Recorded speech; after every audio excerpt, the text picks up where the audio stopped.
सोचिए कि देश के लिए पसीना बहाने वाले अंतर्राष्ट्रीय मंचों पर तिरंगा लहराने वाले खिलाड़ियों के साथ जब देश के ही खेल संस्थाएं दुश्मन जैसा बर्ताव करने लगे तो सवाल पूछना लाजमी हो जाता है।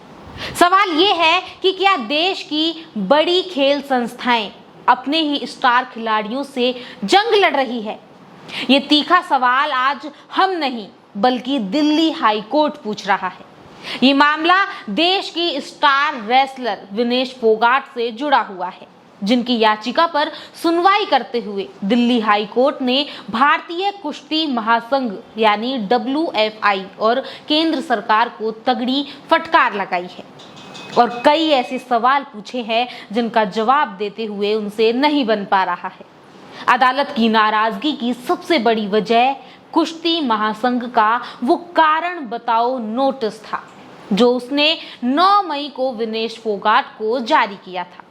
इस नोटिस में महासंघ ने विनेश फोगाट के 2024 पेरिस ओलंपिक के फाइनल से बाहर होने की घटना को राष्ट्रीय शर्म करार दिया था।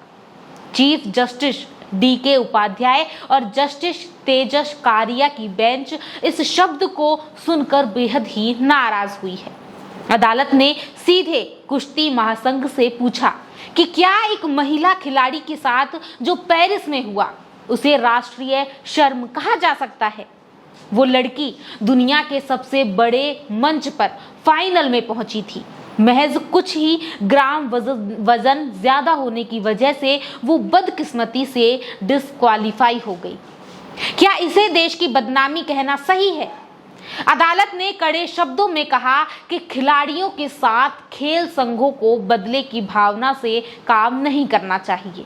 अदालत ने एक और बेहद ही संवेदनशील और महत्वपूर्ण पहलू पर एक बात कही।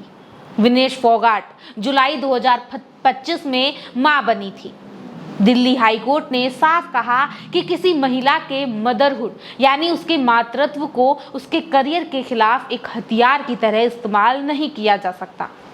दरअसल ये पूरा विवाद कुश्ती महासंघ की 2026 एशियन गेम्स सिलेक्शन पॉलिसी को लेकर शुरू हुआ, जिसे इसी साल 25 फरवरी को जारी किया गया था।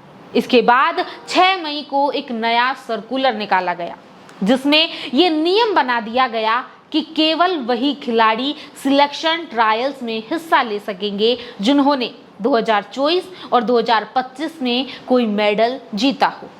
अब पेच ये फंस गया कि विनेश फोगाट ने दिसंबर 2024 में कुश्ती से एक ब्रेक लिया था और जुलाई 2025 में बच्चे को जन्म देने के कारण वो मैटरनिटी लीव पर थी और इसी वजह से वो 2025 में किसी प्रतियोगिता में शामिल नहीं हो पाई। महासंघ ने इसी नियम का हवाला देकर उन्हें 30 और 31 मई को होने वाले एशियन गेम्स के ट्रायल्स से बाहर का रास्ता दिखा दिया।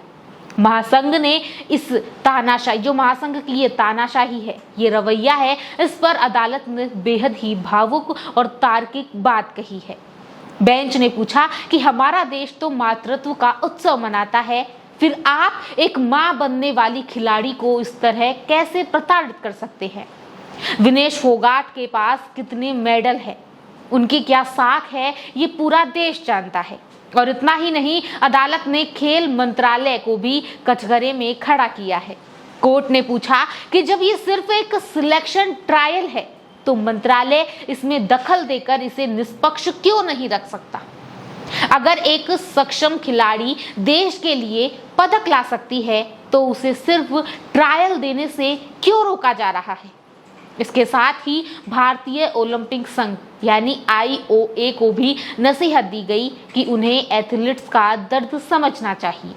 अदालत का ये कड़वा रुख ये साफ संदेश देता है कि सिस्टम की मनमानी के आगे खिलाड़ियों के हक को कुचलने नहीं दिया जाएगा। तो आप क्या कहेंगे इस खबर पर? अपनी राय आप कमेंट में जरूर करें और ऐसे ही अपडेट्स के लिए बने रहिए आपके अपने चैनल द खटक के साथ।